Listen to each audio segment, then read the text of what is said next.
책을, 이 성경을 누가 기록을 했습니까? 사도 요한이 기록했습니다. 사도 요한이 저자입니다. 사도 요한은 어떤 사람이냐면, 사도 요한은 예수님의 사랑을 가장 많이 받은 사람이 사도 요한입니다. 사도 요한. 그리고 이 사도 요한은 마지막까지 교회를 지켰던 사도였어요. 사도 요한은 마지막까지 교회를 지켰던 사도였어요. 또 요한계시록을 기록할 정도로 하나님의 성령에 붙들려 가지고 성령의 계시를 통해서 요한계시록을 기록을 했던 사람이 바로 사도 요한입니다. 그러니까 예수님으로부터 가장 사랑을 많이 받았다고 스스로도 그렇게 고백을 했고, 또 교회의 이 마지막 이 사도의 역할을 끝까지 감당을 했던 사람이 이 사도 요한이었죠. 그런데 이 사도 요한이 그러니까 그 누구보다, 그 어떤 사람보다 예수님의 말씀, 복음에 대한 이해가 깊다는 것을 우리는 짐작할 수 있고, 또 이 사도 요한이라고 하는 사람이 그 신앙의 깊이가 얼마나 고결하고 고귀한 것인지를 여러분 우리는 짐작할 수 있어요. 그렇기 때문에 요한 1서의 이 말씀을 우리가 딱 읽을 적에 이 말씀의 깊이가 보통 깊이의 말씀이 아니라는 것도 우리가 알 수 있습니다. 자, 그런데 사도 요한이 여기서 지금 무슨 얘기를 하고 있냐면, 오늘 우리가 굉장히 주목해서 봐야 될 부분인데요. 사도 요한이 이런 말을 하고 있어요. 무슨 말이냐면, 구원받은 자와 구원받지 못한 자를 구분할 수 있는 방법이 있다는 거예요.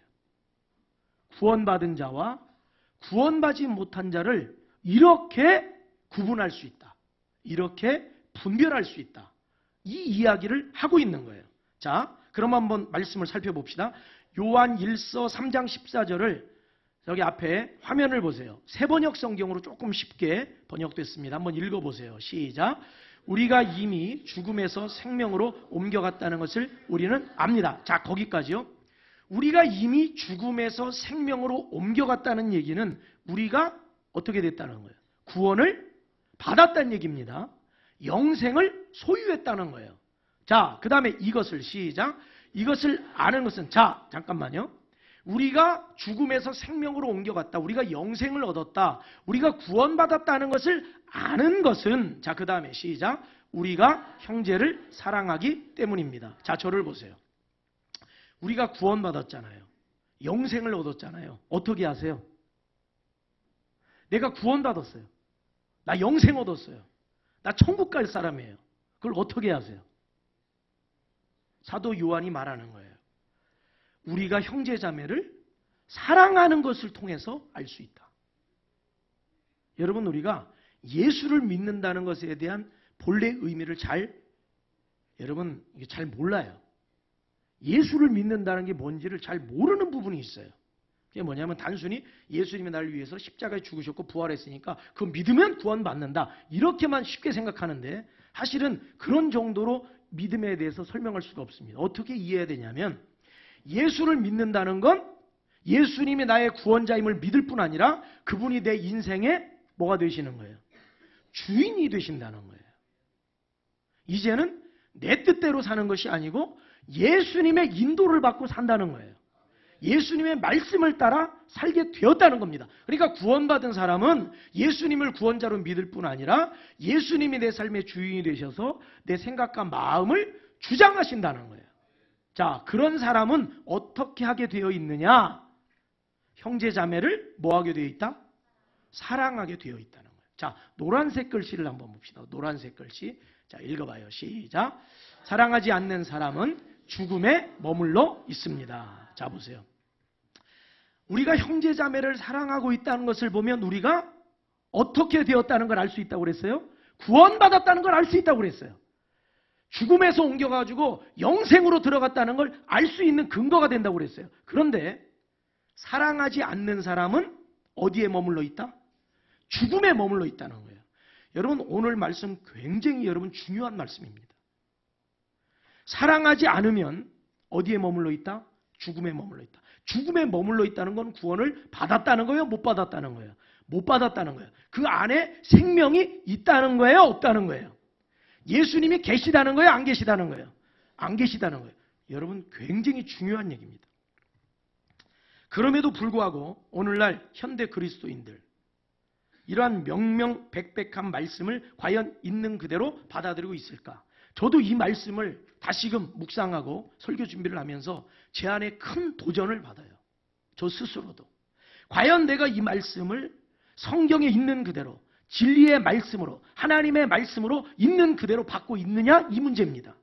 여러분, 서로 사랑하면 그것이 구원받은 증거가 되는데, 여러분 사랑하고 계십니까? 형제자매를 사랑하고 계십니까? 용서하고 계십니까? 이해하고 계십니까? 감싸주고 계십니까? 자, 조금 더 말씀이 심각해지고 있어요. 자, 15절을 가봅시다. 15절. 자, 앞에 화면을 보세요. 세번역 성경입니다. 읽어보세요. 시작. 자기 형제자매를 미워하는 사람은 누구나? 자, 거기까지요. 형제자매를 미워하는 사람은 분명하게 말합니다. 뭐 했다고요? 살인했다는 거예요. 사람을 죽였다는 거예요. 우리 이 말씀 처음 읽는 말씀은 아닙니다. 그런데 이 말씀대로 살지는 않았어요.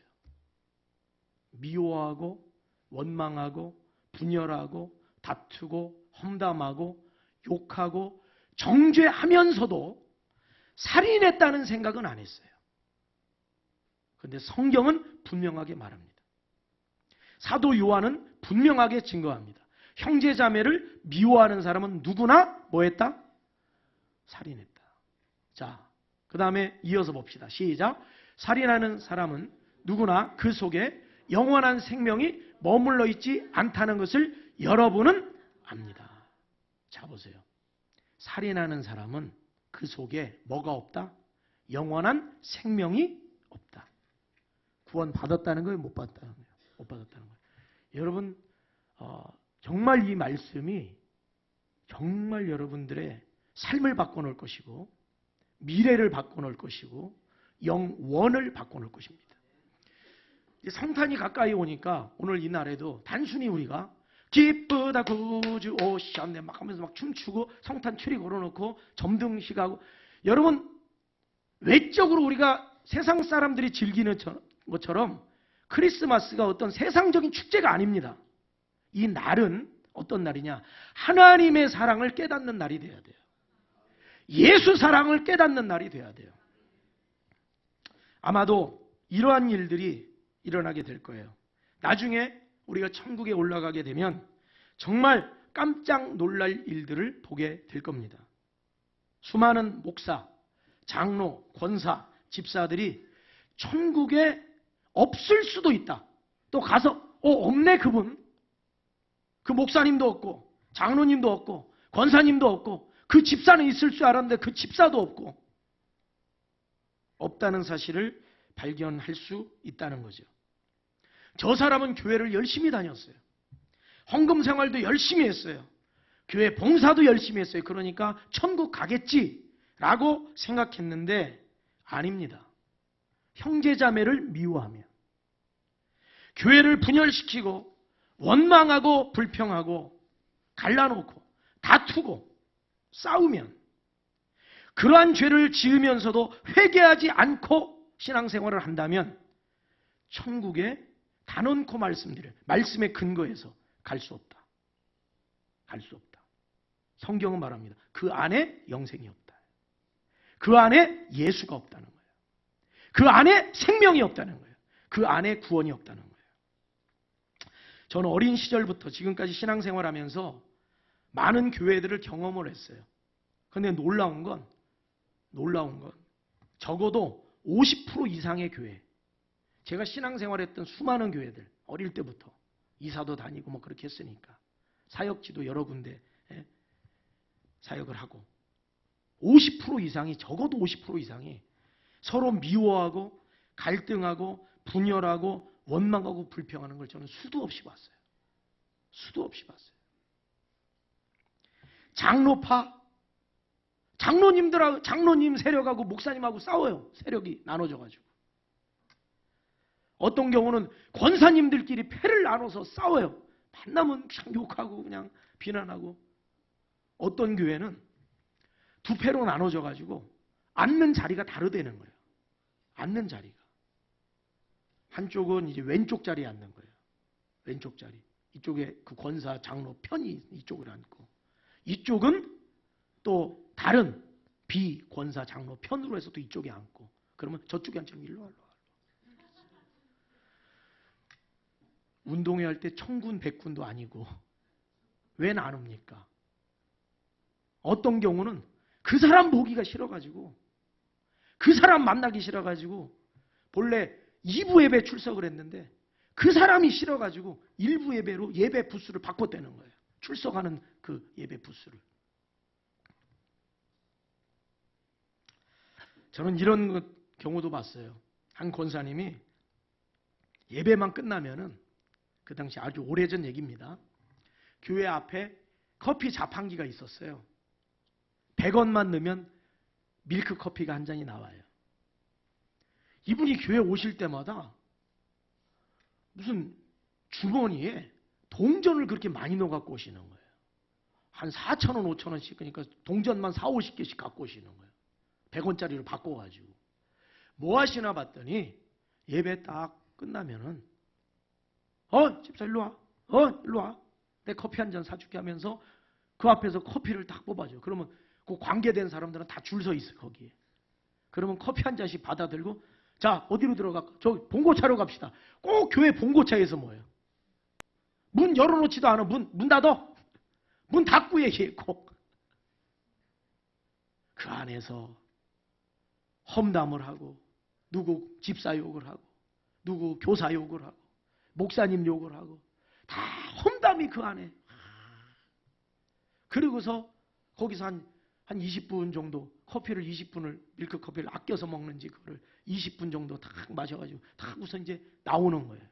나올 때 보면 하나가 돼서 나오더라고요. 하나가 돼서. 제가 그런 걸 쫙 볼 적에 여러분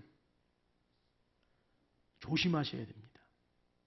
내가 예수를 믿고 있느냐, 내 안에 영생이 있느냐, 내 안에 생명이 있느냐. 누구 미워하고 안 미워하고 지금 이 문제가 아니고 구원의 문제가 거기 달려있다 이 말이에요. 구원의 문제가. 신앙생활에는 양면성이 있어요. 양면성. 한 가지 측면은 신앙생활은 정말 기쁘고 즐겁게 해야 돼요. 정말 기쁘고 즐겁게. 막 찬양할 때처럼 정말 막 기쁘고 즐겁게. 할렐루야. 그래서 다윗이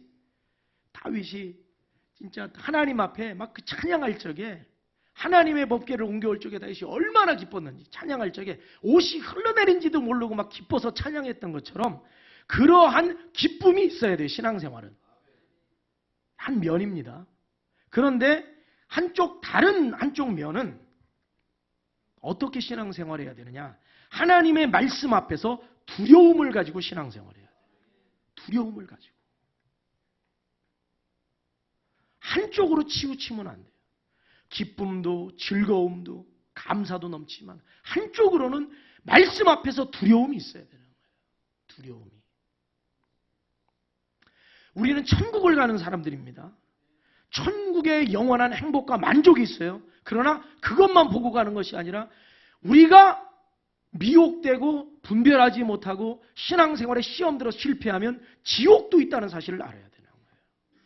여러분, 신앙생활에 우리 모두가 승리하시기를 주의 이름으로 축원합니다. 3일이 지나면 성탄절이에요. 오늘은 성탄 찬양 축제가 있는 날입니다. 자, 질문하겠어요.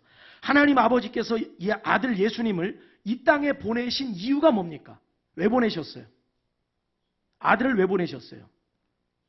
우리에게 영생을 주시려고 보내주신 거예요. 구원을 주시려고. 자, 그렇다면 도대체 왜 우리에게 영생을 주시려고 하는 것일까요? 왜 영생을 주세요, 우리한테? 자, 요한복음 3장 16절 같이 읽어봅시다. 시작. 하나님이 세상을 이처럼 사랑하사 독생자를 주셨으니 이는 그를 믿는 자마다 멸망하지 않고 영생을 얻게 하려 하심이라. 하나님이 그 아들을 보내주셔서, 아들을 왜 보내주셨다고 그랬어요? 영생 얻게 하시려고. 그런데 왜 영생을 얻게 하시려고 그래요? 우리를 뭐 하셔서? 사랑하시기 때문에 그런 거예요. 사랑. 자, 그러면 질문을 또 드리겠어요. 그렇다면 아들 예수님은 어떠합니까? 아들 예수님은 왜 우리를 위하여 십자가의 목숨을 내놓으셨을까요? 왜 내놓으셨을까요? 자, 요한복음 3장 16절. 요한 1서 3장 16절. 세번역 성경 요한 1서 3장 16절. 자, 같이 한번 읽어봅시다. 시작.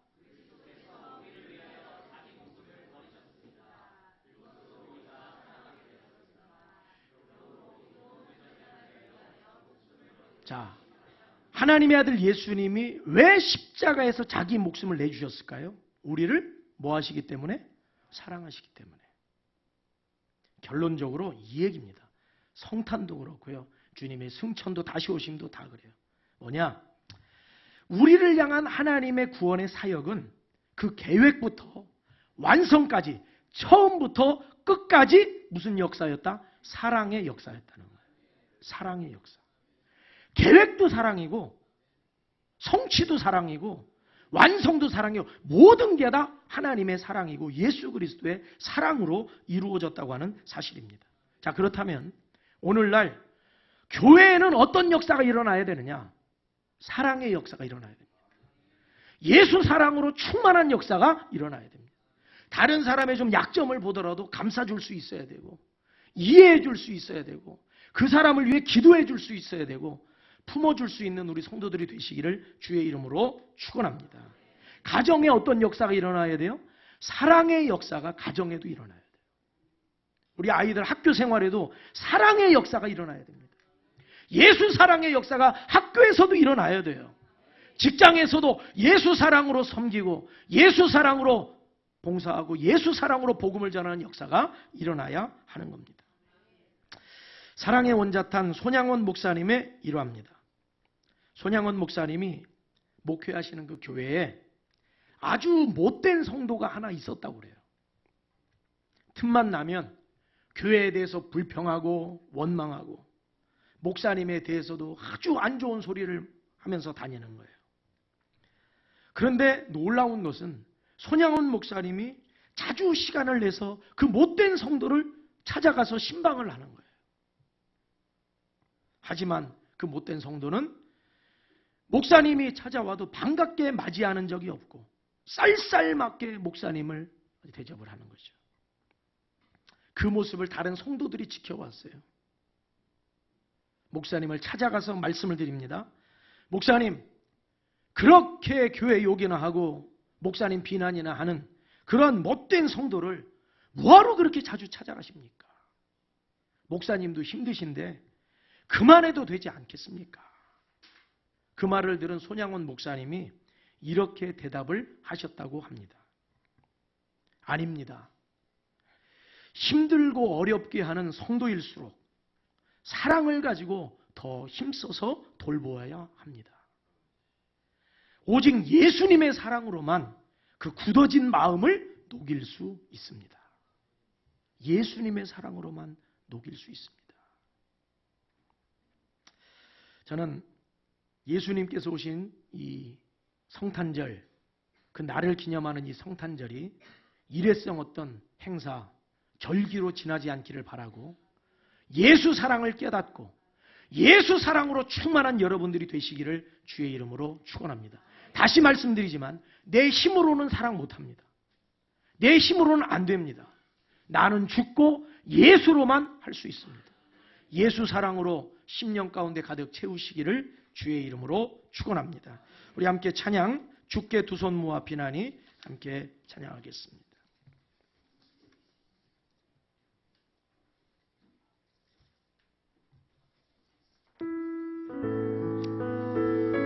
우리 주께 두 손 모아 비나니 우리 찬양할 때 이 가사를 마음속 깊이 생각하면서 믿음의 고백으로 찬양합니다.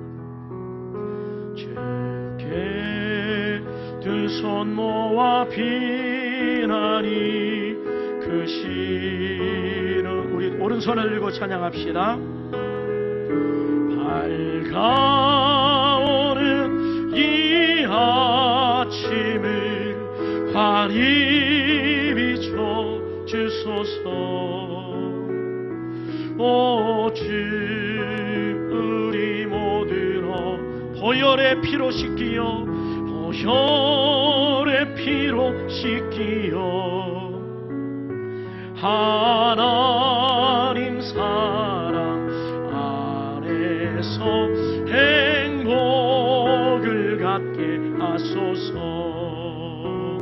서로 믿음 안에서 서로 소망 가운데 서로 사랑 안에서 손잡고 가는 길. 오주 사랑의 종소리가 사랑의 종소리가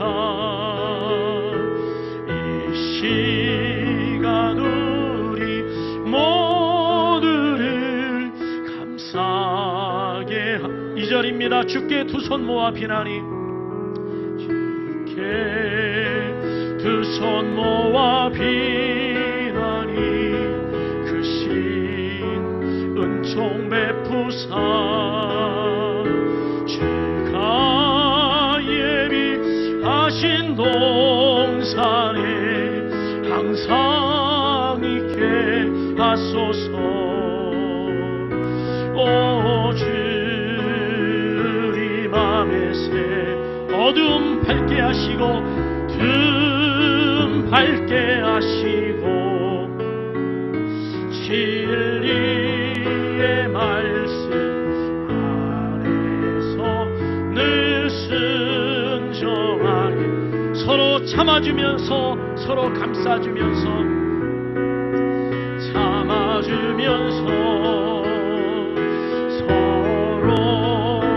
감싸주면서